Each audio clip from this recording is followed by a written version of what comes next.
नमस्कार, स्वागत है आप सभी का एसीएन न्यूज पर। मैं हूं शाहीन खान। नजर डालते खबरों पर।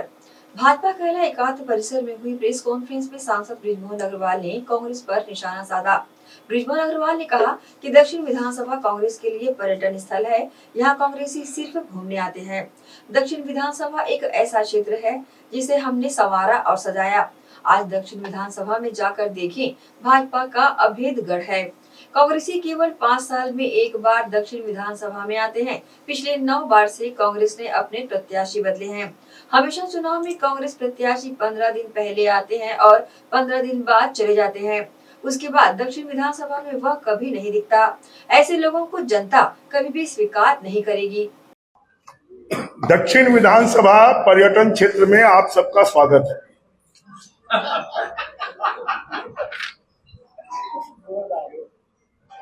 कांग्रेस पार्टी पिछले 35 सालों से दक्षिण विधानसभा को पर्यटन केंद्र मानकर हमने इतना सजाया संवारा है और वहां पर हर बार 9 बार हर 5 साल में पूरी कांग्रेस पार्टी एक बार घूमने के लिए आती है दक्षिण विधानसभा। हर बार नया प्रत्याशी, चुनाव के 15 दिन पहले पूरी कांग्रेस पार्टी आती है, 15 दिन बाद गायब हो जाती है। जरा कांग्रेस पार्टी के प्रत्याशी जिन्होंने चुनाव लड़ने के लिए खाली दक्षिण विधानसभा में आते हैं, उसके बाद कोई पता ठिकाना, उनकी चिट्ठी का एड्रेस भी नहीं होता है कि किसी को मिलना हो, हमने वोट दिया है तो हमारी समस्याओं के समाधान के लिए हम जाकर मिल लें। ऐसे लोगों को दक्षिण की विधानसभा की जनता क्यों स्वीकार करेगी और क्यों वोट देगी?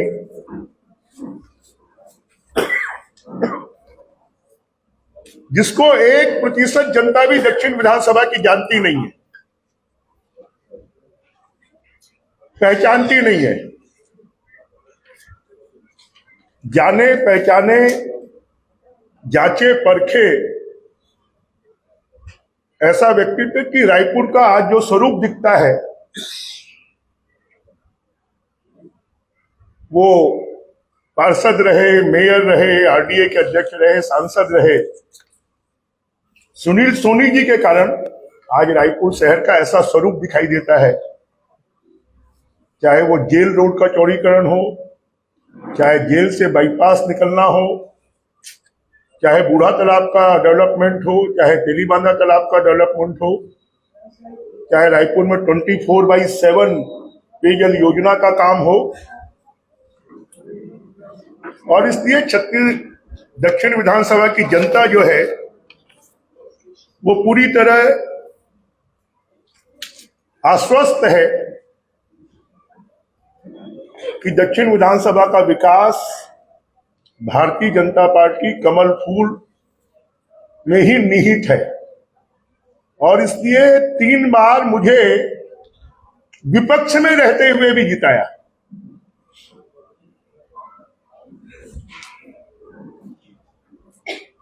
तो इस बार भी जनता बीजेपी को ही जिताएगी। मुझे तो इस बात पर आश्चर्य होता है कि कांग्रेस किस मुंह से वोट मांगने वहां जाती है।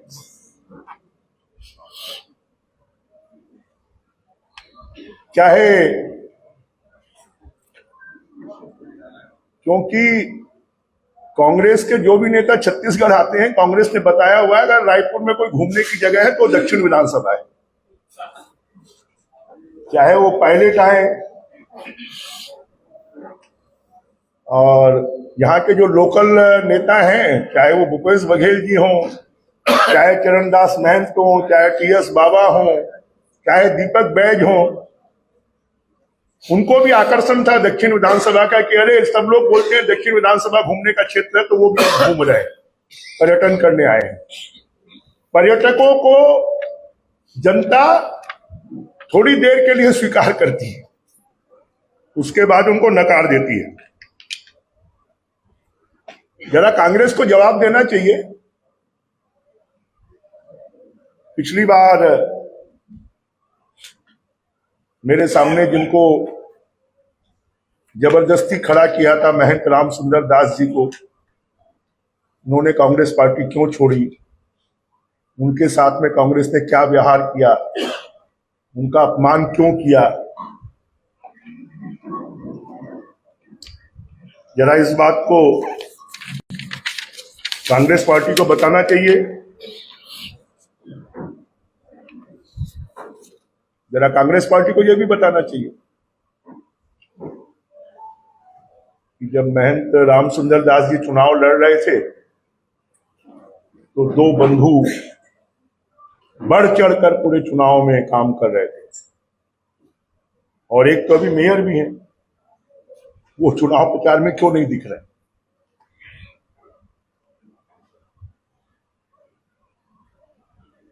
और पिछले 5 साल कांग्रेस की सरकार रही, जरा एक भी काम बता दे कि पिछले 5 सालों में रायपुर शहर के लिए और दक्षिण विधानसभा के लिए भूपेश बघेल जी की सरकार ने किया। एक भी काम।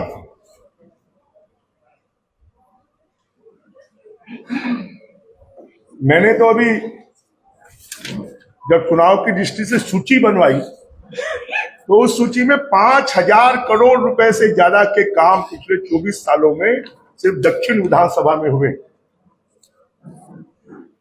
आज कोई भी बस्ती ऐसी नहीं है जहां पर सड़क, पानी, बिजली, बुनियादी सुविधाओं की कमी हो। ये कांग्रेस की विफलता की निशानी है। कांग्रेस मुद्दा विहीन हो गई है और इसलिए अनर्गल प्रलाप कर रही है। कांग्रेस को तो अपने प्रत्याशी के बारे में जवाब देना चाहिए ना। कांग्रेस को तो अपनी सरकार के जमाने का जवाब देना चाहिए कि 5 सालों में दक्षिण विधानसभा में एक ईंट भी रखी है क्या, एक काम भी किया है क्या। आज दक्षिण विधानसभा की ऐसी कोई बस्ती, ऐसा कोई मोहल्ला नहीं है जहां पर सड़क, पानी, बिजली, बुनियादी समस्याओं का कोई आरोप हो या ये कहें कि यहां पर ये नहीं हुआ है। अब अगर लोगों की मांग है तो व्यक्तिगत लाभ की मांग है, और दक्षिण विधानसभा, मैंने कहा ना कि पर्यटन स्थल दक्षिण विधानसभा में आपका स्वागत है। कांग्रेस पार्टी अब ये 9वां प्रत्याशी है, हर बार में नया प्रत्याशी। क्यों? इसका जवाब कांग्रेस के पास है क्या? उनको मालूम है कि उन्होंने जिनको ओपनिंग बैट्समैन माना 9 चुनाव में, वो ओपनिंग बैट्समैन जो है वो फिसड्डी निकले, और इसलिए हर बार प्रत्याशियों को बदला है और इस बार का प्रत्याशी भी फिसड्डी निकलेगा। सांसद जी, एक बहुत बड़ा क्षेत्र ब्राह्मण, जहां पर ब्राह्मण वोटर्स है, 30,000 वोटर्स आसपास है दक्षिण में, तो क्या वो इस बार प्रभाव डालेगा क्या? देखिए, मैंने कहा है कि दक्षिण विधानसभा मेरा घर है, वहां के मतदाता मेरे परिवार के सदस्य हैं और 3 पीढ़ियों ने वोट दिया है।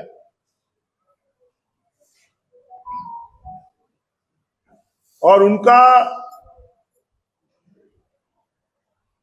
मेरे प्रति इतना प्रेम, लगाव और अपनापन रहा है, और इसलिए मैंने कहा है कि अब आपको 2 विधायक मिलेंगे।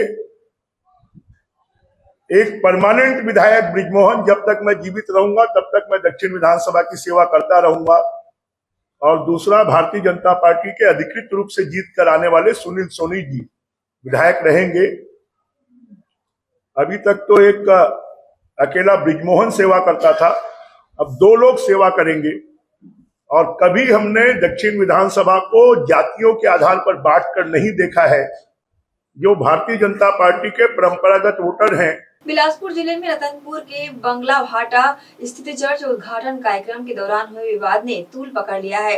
कोटा विधायक अटल श्रीवास्तव के भगवाधारी गुंडे वाले बयान पर अखिल भारतीय संत समिति और हिंदूवादी संगठनों ने कड़ा विरोध जताया है।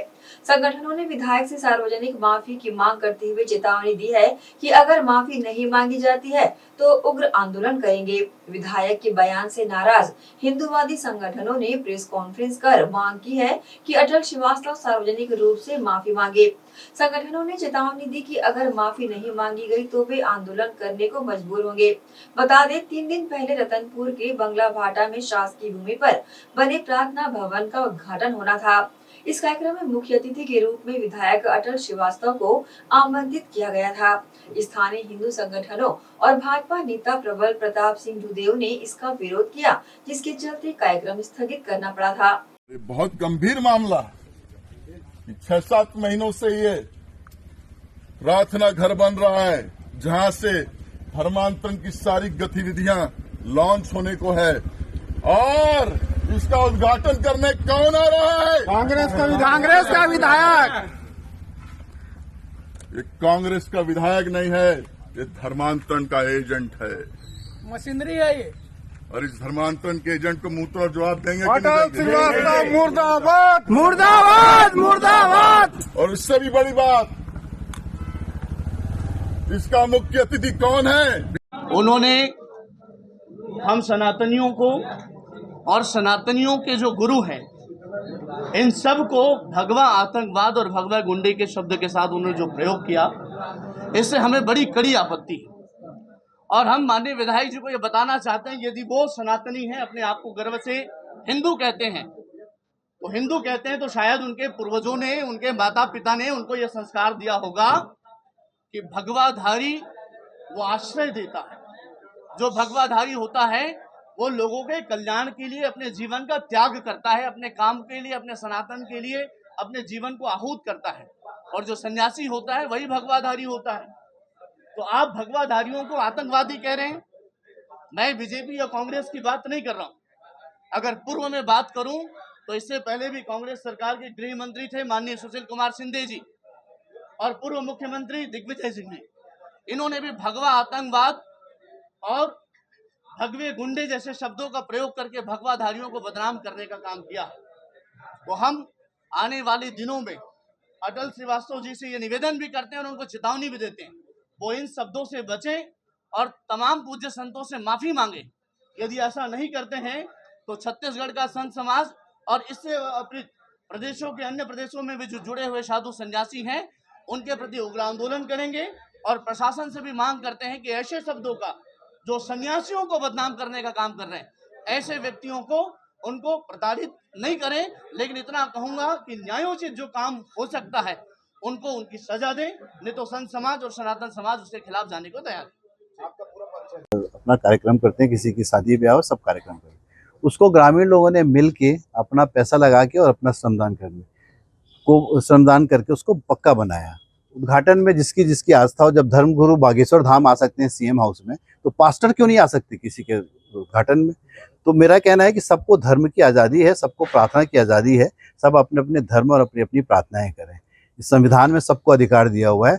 कोई भगवा पहन के गुंडागर्दी करेगा तो उसको बर्दाश्त नहीं किया जाएगा। भगवा गुंडागर्दी, भगवा आतंक बर्दाश्त नहीं होगा। हम भी हिंदू हैं और गर्व से कहते हैं हिंदू हैं, पर हम दूसरे धर्मों का भी उतना ही सम्मान करते हैं। पर जिस तरीके का आतंक कल फैलाया गया, अगर कल ग्रामीण उठ के सामने आ जाते ना, तो फिर आपकी वही वाली घटना होती जो लोहड़ीगुड़ा में हुआ है।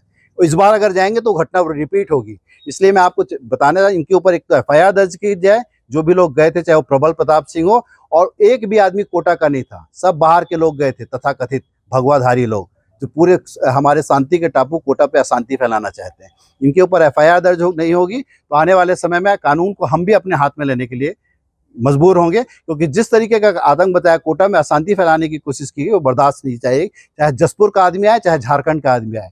कोटा विधानसभा क्षेत्र में अशांति और सामाजिक सौहार्द को बिगाड़ने का काम अगर कोई भी करेगा तो उसे छोड़ा नहीं जाएगा।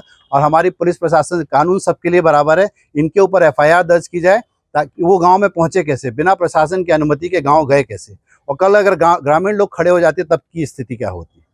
वो तो हम लोग ने आपके कहने पर। और दूसरी चीज, पुलिस ने हमारे सरपंच को कैसे रात भर बैठा के रखा, किसके कहने पर रात भर सरपंच आया हुआ है राजेश्वर, इसको रात भर थाने में बैठाला रखा।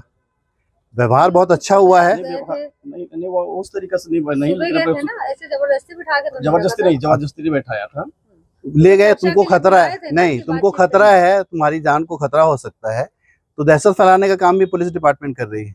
वो किससे खतरा है? हमको पुलिस की भी जरूरत नहीं है उन दो लोगों से निपटने के लिए। हम अपने आप में सक्षम है और निपट लेंगे वो आएंगे तो ऐसा इस सरपंच को, चुने हुए सरपंच को भी परेशान ना किया जाए और गांव में दहशत का वातावरण न बनाया जाए, मेरा आपसे निवेदन है। और इनके ऊपर कार्रवाई की जाए, हम 7 दिन इंतजार करेंगे। और जिस तरह देश भर में पढ़े लिखे युवा अपना भविष्य बनाने जद्दोजहद कर रहे हैं, उसी प्रकार दुर्ग के युवा भी अपना भविष्य गढ़ने के लिए रात दिन मेहनत कर रहे हैं। लेकिन शासन प्रशासन की कुंभकर्णी नींद की वजह ये युवा दुर्ग के बदहाल एवं सुविधा विहीन रविशंकर स्टेडियम में पसीना बहाकर अपना भविष्य संवारने में विवश हैं। इन दिनों युवाओं में अपने भविष्य को संवारने और शासकीय प्रतियोगिताओं में हिस्सा लेने का दौर चल रहा है और परीक्षा में हिस्सा लेकर अपना करियर बनाने की कवायदें भी की जा रही है। ये स्टेडियम का ही हाल है पूरा करते हुए, यहाँ कोई एक बाथरूम तक नहीं है, एक लेडीज जेंट्स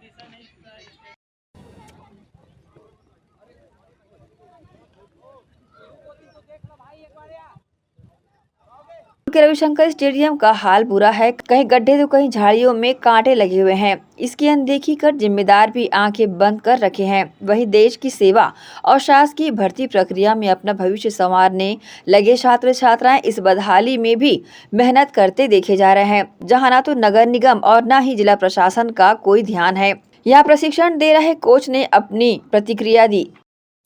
बच्चों के लिए तो सबसे पहले जो बेसिक नीड है वो तो स्टेडियम होना चाहिए, अच्छा स्टेडियम होना चाहिए, सिंथेटिक होना चाहिए, इस पे लड़के बारिश में भी ट्रेनिंग कर सके। अभी बारिश हो जाती है, इस स्टेडियम में एकदम कीचड़ हो जाता है और यहाँ पे आए दिन रावण मारना, रैलियाँ होना और तरह तरह के नेताओं का यहाँ भाषण होना, इस तरीके से दूसरी गतिविधियाँ होती है, स्पोर्ट्स की गतिविधियाँ नहीं होती। मेरा ये सलाह है या मेरा ये मानना है कि अगर स्पोर्ट्स का सिंथेटिक ग्राउंड बन जाएगा तो बच्चे जो अभी छुपे रहते हैं यहाँ पे ट्रेनिंग करते हैं मट्टी के ग्राउंड में, वहाँ जाके नेशनल में जाते हैं, सिंथेटिक में दौड़ते हैं, नहीं कर पाते। बच्चे जो ट्रेनिंग करने के लिए आते हैं, पुलिस की ट्रेनिंग के लिए, फौज की ट्रेनिंग के लिए, वो भी बेचारे जो पानी भर जाता है या कोई फंक्शन यहाँ पे शुरू हो जाता है, कोई बड़ी रैली होने रहती है, चुनाव में गाड़ियाँ आके खड़ी हो जाती है यहाँ पर, तो उसके लिए कम से कम नहीं तो साल में यहाँ पे 150 दिन तो ये मैदान बंद रहता है।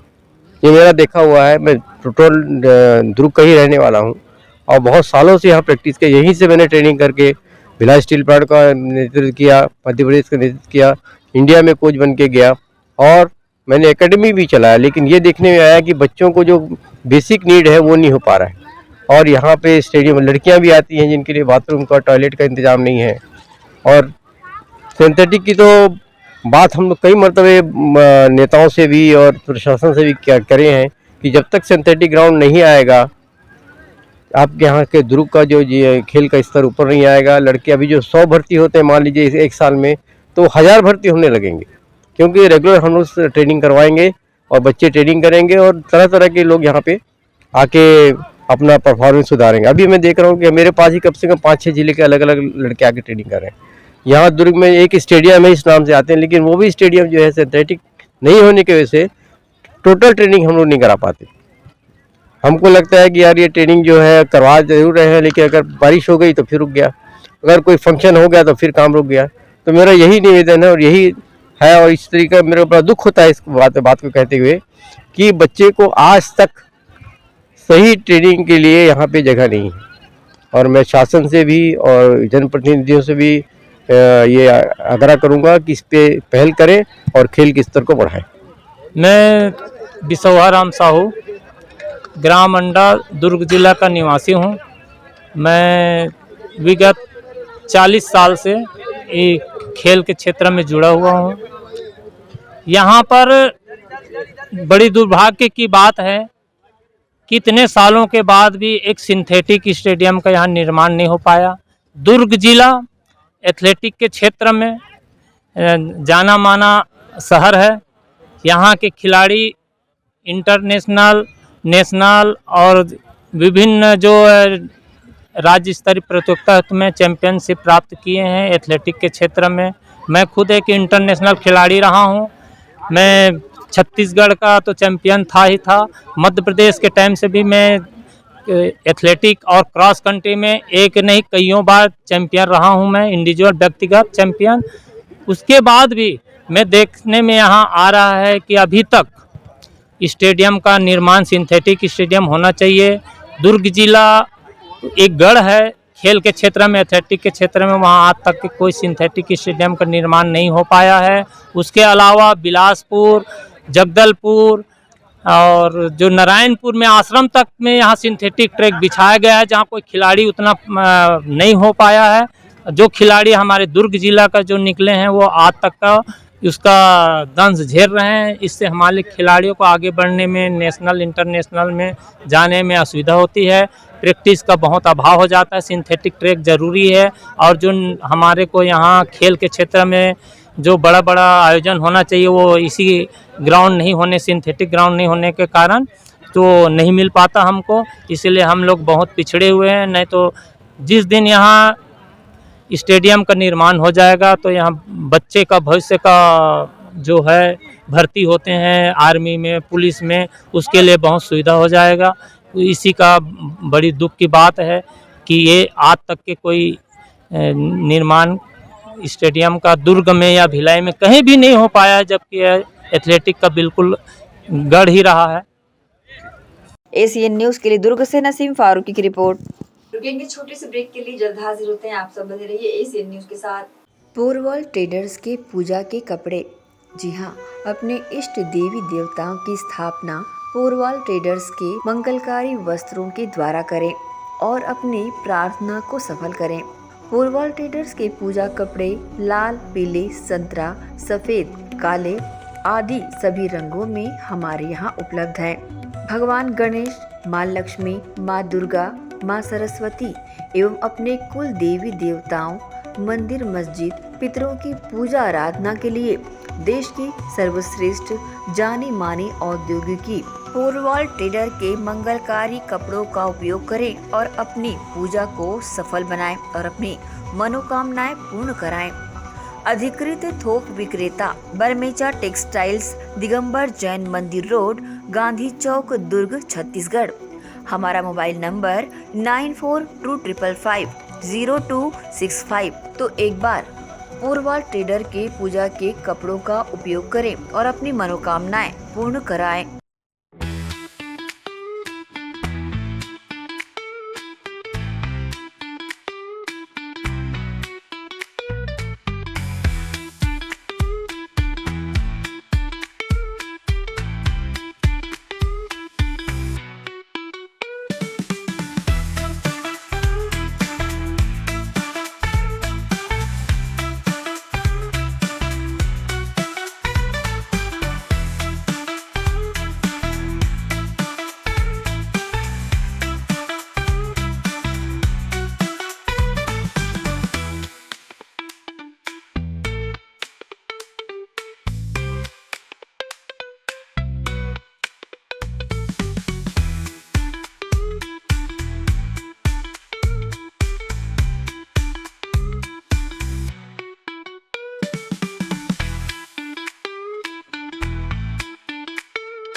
के बाद आपका स्वागत है।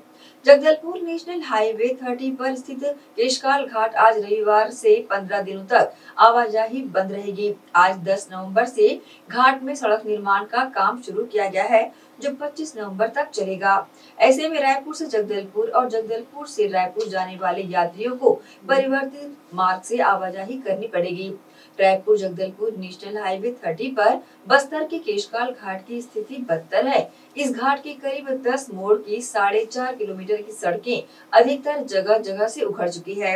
ये वजह है कि ओवरलोडेड ट्रक ट्रॉली आए दिन बेकाबू होकर पलट जाते हैं। केशकाल घाट की सड़कों की मरम्मत के लिए हर साल एवरेज 70 लाख रुपए खर्च किए जाते हैं। इसके बाद भी बारिश आते ही सड़कें बदहाल हो जाती है। अब 6 करोड़ रुपए की लागत से 10 मोड़ की 4.5 किलोमीटर की सड़क बनेगी। लगभग 4 इंच का डामर बिछेगा। इससे बार बार सड़कें नहीं उखड़ेगी। तो घाट का जो क्रमटीकरण और डामरीकरण का कार्य है वो 10/11/2024 अर्थात कल से प्रारंभ होगा और ये कार्य 25/11/2024 तक निरंतर चलेगा।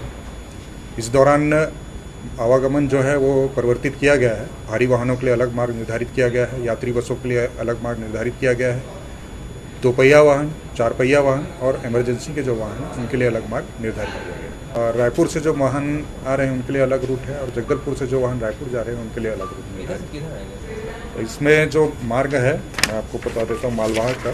जगदलपुर से जो आएंगे गाड़ियाँ कोंडागांव, केशकाल, विश्रामपुरी चौक होते हुए विश्रामपुरी, मालगांव, कौनकोर नाका होते हुए बोरई, नगरी, दुगली, कुरुद, रायपुर और रायपुर और राजनांदगांव से जो मालवाहक आएंगे वो रायपुर, धमतरी, कांकेर, भानप्रतापपुर, अंतागढ़, नारायणपुर, कोंडागांव, जगदलपुर। प्रशासन के द्वारा इसमें एक तो चेक पोस्ट स्थापित किए जा रहे हैं जहां से मार्ग परिवर्तित किए जा रहे हैं और पुलिस की पेट्रोलिंग रहेगी और जो चेक पोस्ट है वहां पर स्वास्थ्य की टीम को भी निर्धारित स्थान पर बैठाया जा रहा है।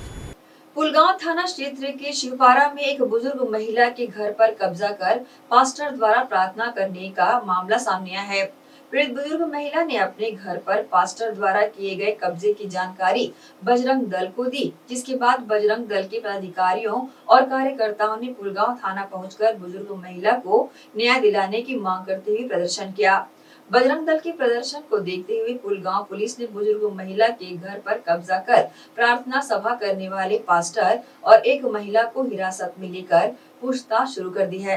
दुर्ग जिले में धर्म परिवर्तन को लेकर लगातार आक्रोश देखा जा रहा है। बजरंगियों में आक्रोश धर्म परिवर्तन को लेकर देखा गया। गौरतलब है कि मामला पुलगांव थाना अंतर्गत का बताया गया है, जहां शिवपारा पुलगांव चौक के समीप बुजुर्ग महिला के घर पर पास्टर द्वारा प्रार्थना सभा का आयोजन किया जा रहा था। इसकी सूचना पुलगांव थाना को दी गई। इसके बाद बजरंगियों का भी आक्रोश का दौर चला। इसके साथ ही यहां विरोध प्रदर्शन भी देखा गया। बजरंग दल के लोगों ने काफी नाराजगी जताई व चर्चा का दौर भी चला। अपनी बात करोगे बात करेंगे। लास्ट तक समय हो गया है ना, कोऑपरेट कर रहे हैं अपन यहाँ तक कंप्लीट कर ले। अभी तो दरवाजा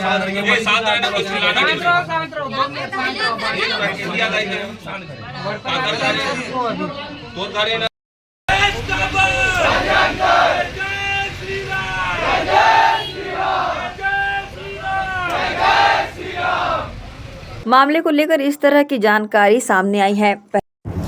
ये थाना पुलगांव का मामला है। अभी सुबह एक शिकायत बजरंग दल के लोगों के द्वारा की गई थी कि पुलगांव में ये शिवपारा में एक जो बूढ़ी महिला है उसके यहाँ उसके घर को ज़बरदस्ती ईसाई जो पादरी है पास्टर के द्वारा वहाँ पे प्रार्थना किया जा रहा है। इस शिकायत के आधार पे पुलिस वहाँ पे पहुँची थी।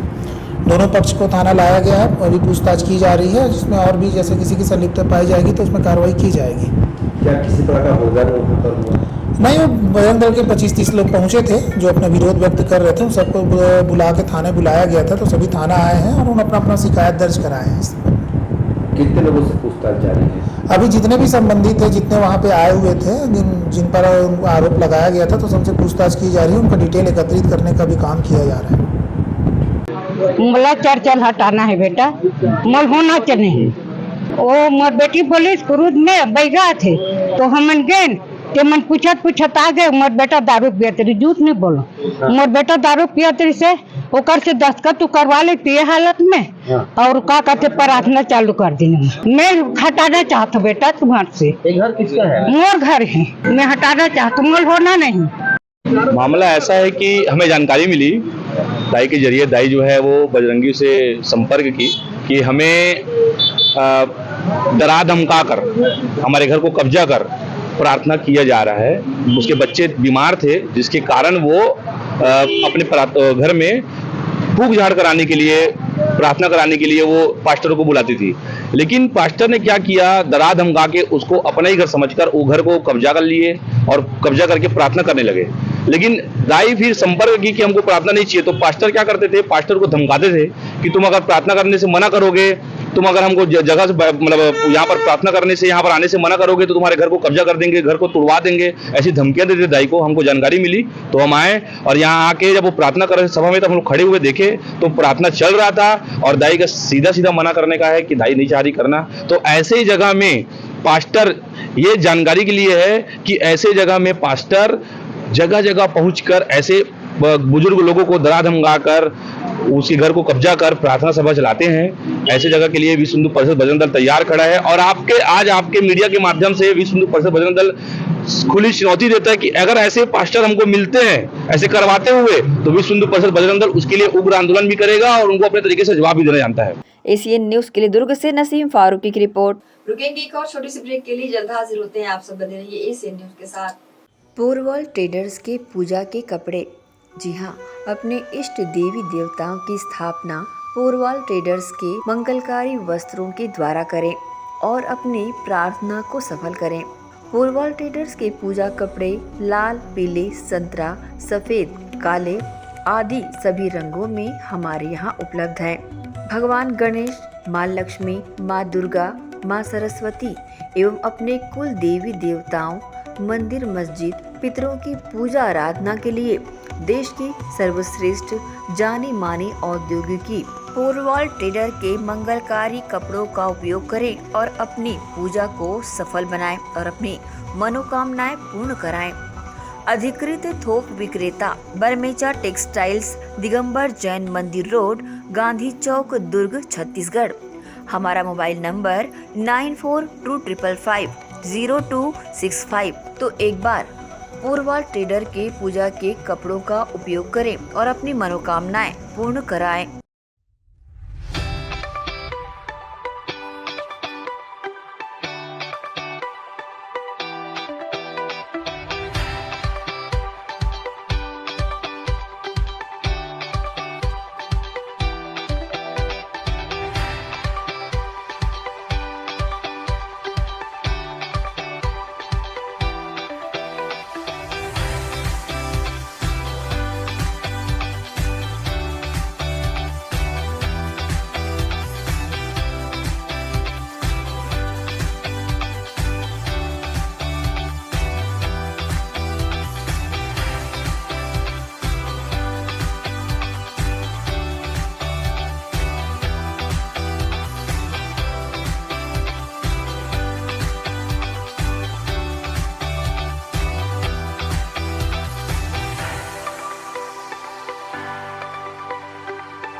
Shri Shankaracharya professional university Junwani. जी हाँ, सत्र 2024-25 के लिए प्रवेश प्रक्रिया प्रारंभ है।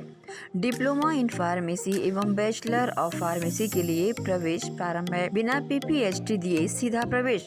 इतना ही नहीं, 10वीं और 12वीं में गणित और विज्ञान के छात्रों के लिए सुनहरा अवसर है। सीमित समय, सीमित सीटें। अगर है सपनों को पूरा करना तो भरना होगा ऊंची उड़ान।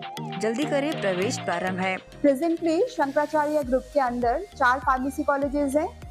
इन चारों फार्मेसी कॉलेजेस में diploma in pharmacy and bachelor of pharmacy की कोर्सेज रन होती हैं। साथ में masters in pharmacy and PhD की कोर्सेज भी हम ऑफर करते हैं। शंकराचार्य प्रोफेशनल यूनिवर्सिटी के अंडर ये चारों कॉलेज एफिलिएटेड हैं and most importantly pharmacy council of India ने चारों कॉलेजेस को अनुमोदन दिया है। जैसे कि आप जानते हैं, Shankaracharya group is famous for its infrastructure, its faculty, its students group, and in every aspect we are on top as from 2008.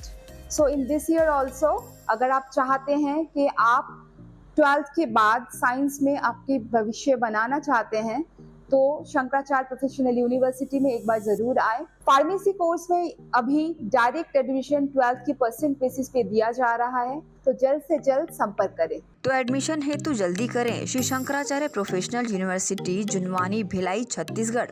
संपर्क करें 9977258200।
बाद एक बार फिर से आप सभी का स्वागत है।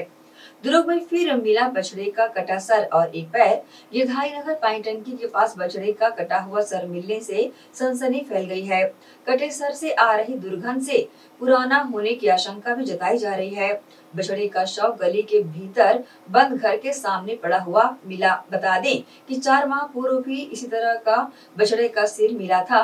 बछड़े का कटा सर मिलने से हिंदूवादी संगठन मौके पर पहुंचे और हंगामा शुरू कर दिया और आरोपी को गिरफ्तार करने की मांग की। कोतवाली थाना पुलिस ने बछड़े के सर और पैर को बरामद कर मामले की जाँच शुरू कर दी है। हमें हमारे बजरंगी भाई को जानकारी मिली कि पिछली बार जो हुई थी घटना, गौ माता का सर जो मिला था उसी के पास, शीतलानगर एरिया बोलते हैं इसको, इसी में गौ माता का वापस सर मिला है कटा हुआ, उसी स्थिति में। तो ऐसा लगता है कि ये कृत्य जानबूझ के किसी विधर्मी द्वारा किया जा रहा है, हमें हिंदू भावना को भड़काने के लिए, बरगलाने के लिए। इसलिए ऐसा देखने को आ रहा है कि मोहल्ले वासियों को समझ ही नहीं आता क्या हो रही है। इसके जस्ट पीछे एक खाली सुनसान इलाका है। पुलिस प्रशासन को बार बार ये बताया गया है कि सुनसान इलाके में जांच करिए, देखिए, समझिए, लेकिन प्रशासन पता नहीं क्या करती है कि वापस वो घटना कुछ ही समय हुआ है, वापस वो घटना देखने को मिल रही है। और अभी हमारे कार्यकर्तागण ये बताए हैं कि पिछले एक और रोड पीछे वो वहां पर गौ माता का पैर मिला है, ऐसा करके जानकारी मिल रही है। वो देखने के लिए गए हैं, कंफर्म है कि नहीं क्या है। और अभी इस टाइप की घटना निरंतर कुछ न कुछ रूप में देखने को मिल रही है, जैसे गौ माता का धड़ मिलना, जैसे मंदिरों को तोड़ना। ये धर्मी जानबूझ के ऐसी भावनाएं कर रहे हैं जिससे हिंदू भावना आहत हो और भड़के, जिससे प्रशासन अपने काम को ना कर सके, पुलिस प्रशासन इसमें माहौल में रहे। इसलिए ऐसी घटना निरंतर होती जा रही है। इसको आज विश्व हिंदू परिषद वापस उस तैयारी में वापस फिर तैयार होकर फिर वो जा रहे हैं प्रशासन के पास, और आज वो फिर एफआईआर दर्ज करवाएगा अज्ञात व्यक्ति के खिलाफ, और जल्द से जल्द इस पर पूरी कड़ी कार्रवाई होने की तैयारी कर रही है बजरंग दल। सूरजपुर वन मंडल के कुदरगढ़ रेंज में बाघ ने 2 गायों का शिकार कर लिया, जिससे आसपास के गांव में दहशत फैल गई। जिले के वन मंडल अधिकारी पंकज कुमार ने बताया कि गुरु घासीदास कोरिया वन मंडल सूरजपुर वन मंडल के बॉर्डर क्षेत्र में टाइगर का विचरण कर रहा है। हमने सूरजपुर वन मंडल और कोरिया वन मंडल की टीम निगरानी बनाई हुई है। हमारे द्वारा लोगों को समझाइश भी दी जा रही है कि वह जंगल की ओर ना जाएं और जहां पर शिकार किया है उसको भी ट्रैक किया जा रहा है। हम काफी ज्यादा अलर्ट हैं, कहीं जहर खुरानी जैसा कोई घटना ना हो, इसके लिए कैमरे की मदद से भी हम टाइगर के मूवमेंट को मॉनिटरिंग करने का कोशिश कर रहे हैं। जिस तरह से 2 दिन पूर्व कोरिया जिले में एक बाघ की मौत हुई है, उसके बाद पूरा वन विभाग अलर्ट मोड पर है। हमारा जो गुरु घासीदास कोरिया वन मंडल और उधर हमारा सूरजपुर वन मंडल का जो बॉर्डर का एरिया है, वहाँ पर एक टाइगर का विचरण हो रहा है। अभी उसके जो पग मार्क्स मिले हैं तो टाइगर का इंडिकेट कर रहा है। वहाँ पे लेपर्ड का ही मूवमेंट होता है, लेकिन टाइगर की संभावना ज़्यादा है। तो दोनों डिवीज़न हमारे कोरिया और सूरजपुर, हमारी टीम वहाँ पे मॉनिटरिंग कर रही है, और उसके जो भी एविडेंस मिल रहे हैं उसके आधार पे उसको मूवमेंट को ट्रैक किया जा रहा है। अभी 1-2 मवेशियों को मारा गया है, तो उसको कुछ एक जगह पे खाया भी है, तो उसको भी हम लोग मॉनिटर कर रहे हैं कि कुछ भी जहर खुरानी इस टाइप की घटना ना हो। और आसपास के जो एरिया है वहाँ पे लोगों को भी सावधान अलर्ट किया जा रहा है। जो चरवाहे वगैरह हैं जो मवेशी को लेकर के जाते हैं उनको भी हम लोग अलर्ट कर रहे हैं कि जो विचरण वाला क्षेत्र है वहाँ पर वो वनों की ओर अभी ना जाए। सर, इससे पूर्व भी देखा गया था समय पे बारकाना सर विचरण का क्षेत्र कैसा लगातार समय लगा रहता है। ये देखिए एक कंटिन्यूस एरिया है जो गुरु घासीदास है, फिर वहाँ से संजय टाइगर रिजर्व है, तो बहुत लॉन्ग रेंज है। कई बार वहाँ से सारा कंटिन्यूस एरिया है हमारे फॉरेस्ट डिवीजन तक, तो टाइगर के लिए वो अनुकूल एरिया भी है, तो वहाँ पे उसका मूवमेंट होता रहता है। तो उसका आवागमन कभी इधर आता है, कभी वापस सेंचुरी एरिया में चला जाता है, तो ये रेगुलर वहाँ पे है। तो जैसे भी हम लोग जो भी जानकारी मिलती है उसको हम लोग ट्रैक करते हैं, और उसको वन्य प्राणी की भी सुरक्षा और वहाँ पे जितने लोग हैं उनकी सुरक्षा के लिए जो संभव प्रयास है हमारे द्वारा किया जाता है। सर, इतनी बाघ सब के लिए क्या कैमरा किया जा रहा है कि कितना पता चल सके? हाँ, उसको हम लोग जो भी हम लोग के मॉनिटरिंग के टूल्स है, चाहे कैमरा हो या उस सभी को हम लोग यूज़ करके उसको मॉनिटर कर रहे हैं। मुख्यमंत्री विष्णुदेव साय के निर्देश पर गठित मानव ट्रैकर से ओडिशा, झारखंड और रायगढ़ जिले से घिरे छत्तीसगढ़ के जशपुर क्षेत्र में मानव पशु संघर्ष को रोकने में मील का पत्थर साबित हो रहे हैं। जशपुर डीएफओ जितेंद्र उपाध्याय ने बताया कि जशपुर को छत्तीसगढ़ का प्रवेश द्वार कहा जाता है और हाथी मानव संघर्ष के मामले में यह सबसे संवेदनशील जिला है। मुख्यमंत्री की पहल और निर्देश के अनुसार पिछले 10 महीनों से लगातार जन जागरूकता पैदा की जा रही है। मुख्यमंत्री विष्णुदेव साय की पहल पर एक विशेष ट्रैकर टीम भी तैनात की गई है और सभी वन कर्मचारियों, ट्रैकर्स, रैपिड रिस्पॉन्सिंग टीम और मित्र दल की कड़ी मेहनत के कारण एक रैपिड रिस्पॉन्स टीम भी बनाई गई है। हाथी मानव संघर्ष में हाथियों की हानि रुकी है और जन हानि भी काफी कम हुई है। सावधान, आपके बगल के जंगल में दल वाला हाथी विचरण कर रहा है, कृपया जंगल की ओर ना जाएं। मवेशी चराने या वन की ओर ना जाएं। आपके क्षेत्र में दल वाला हाथी विचरण कर रहा है, जो कि दल वाला हाथी आपके पड़ोस के जंगल में विचरण कर रहा है और जंगल की ओर ना जाएं और मवेशी चराने या जंगल की ओर जाने से मना करें आस पड़ोस को।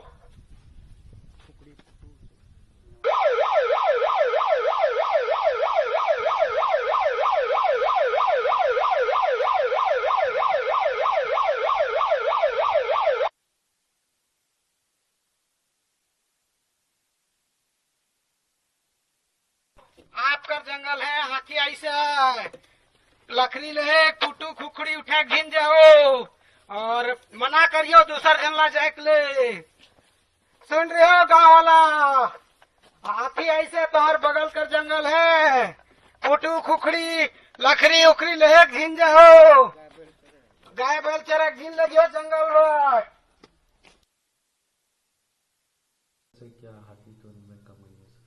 हाँ, निश्चित तौर से ये इसमें कमी आई है। जशपुर जिला क्योंकि झारखंड और उड़ीसा से सीमा से लगा हुआ है, लगातार हाथियों का आवागमन लगा रहता है। छत्तीसगढ़ का इसको प्रवेश द्वार बोलते हैं और हाथी मानव द्वंद को लेकर सबसे संवेदनशील जिला है। और इस क्रम में हमारे माननीय मुख्यमंत्री जी के पहल से और उनके निर्देशानुसार विगत 10 महीने से इसमें लगातार जन जागरूकता की जा रही है और अभी माननीय मुख्यमंत्री जी के पहल से इसमें विशेष एक ट्रैकर टीम की तैनाती की गई है, जिनका बजट भी हमको प्राप्त हुआ है अभी। और इसमें रैपिड रिस्पॉन्स टीम के लिए भी हमको शासन से भी पैसा प्राप्त हुआ है और इसमें बिल्कुल पूरे डिपार्टमेंट को हाईलाइट में रखा गया और सारे वन अमला, ट्रैकर्स टीम और रैपिड रिस्पॉन्स टीम और मित्र दल, इन सबकी नीचे अमला की मेहनत से इसमें लगातार हाथी मानव द्वंद में हाथियों की भी जनहानि रुकी, हाथियों की भी हानि रुकी है और जनहानि में भी बहुत कमी आई है। तो मैं ये कहूँगा कि ये एक बहुत ही नवीन पहल हुई है। अभी पिछले 8 महीने से 10 महीने से एक बहुत ही अच्छा एक प्रयास किया गया और इसमें लगातार सतत रूप से इनकी प्रशिक्षण की व्यवस्था की गई है और ये प्रशिक्षित होने के पश्चात मुझे ऐसा लगता है कि साल 1.5 साल में जनहानि नाम की चीज़ को इतिहास के पन्नों में ही रहेगी और हाथी को भी पूर्ण रूप से सुरक्षित किया गया है। पिछले 2 साल में इस जिले में हाथी की कोई भी जनहानि नहीं हुई है और जनहानि में भी लगातार ग्राफ नीचे जा रहा है और ये बहुत ही उत्साहपूर्वक निर्णय है शासन का अभी कि इसमें ट्रैकर्स टीम और रैपिड रिस्पॉन्स टीम की गठन की गई है। मैं उम्मीद करूंगा मेरे सारे वन अमले मोटिवेटेड हैं, स्थानीय जनप्रतिनिधि, स्थानीय ग्रामीण जन, सारे लोग वन विभाग के साथ इसमें हाथी के व्यवहार को समझते हुए इसके निरंतर इसमें एक को एग्जिस्टेंस सजीविता की ओर अग्रसर है जिला। सर, ट्रैकर्स का काम क्या रहता है, किस तरह वो हाथी आने पर सूचित करते हैं ग्रामीणों को? ट्रैकर्स क्या करते हैं कि हर रेंज में हमारे ट्रैकर्स दल बने हुए हैं और रैपिड रिस्पॉन्स टीम बने हुए हैं। ये लगातार जीपीएस रखे रहते हैं, इनके पास डायरी है, ये हाथी का रोज का मूवमेंट उसमें एंट्री करते हैं और ये हाथी में कितने दल हैं, हाथी की सामाजिक संरचना, उसमें एडल्ट कितने हैं, बच्चे कितने हैं, उसके अध्ययन उपरांत उसके विचरण क्षेत्र को पहचानते हुए उसमें लोगों को उसके जागरूक करते हैं कि ये दल कैसा है, लोनर है कि सिंगल है, उसके व्यवहार के अनुरूप ये लोगों को जागरूक कर रहे हैं और प्रशिक्षित करते हैं। ये पिछले लगातार अभी देखा गया 7-8 महीने से लगातार चल रही है, पिछले 3 महीने से इसमें बहुत तेजी आई है। लोग अब इस हाथी के ग्रुप को देखते हुए या उसके लोनर को देखते हुए इसके व्यवहार के स्वरूप अपनी एक पर्याप्त दूरी बनाया गया है और हाथी के व्यवहार से संबंधित शिक्षा का प्रसार ट्रैकर के माध्यम से और नीचे के वन अमला के माध्यम से और हमारे यहाँ के स्थानीय हाथी मित्र दल के माध्यम से लगातार हुआ है और इसका सकारात्मक परिणाम आना चालू हो गया है। इसी के साथ ही आप चलेंगे इजाजत। आप सब बने रहिए एसीएन न्यूज के साथ। नमस्कार।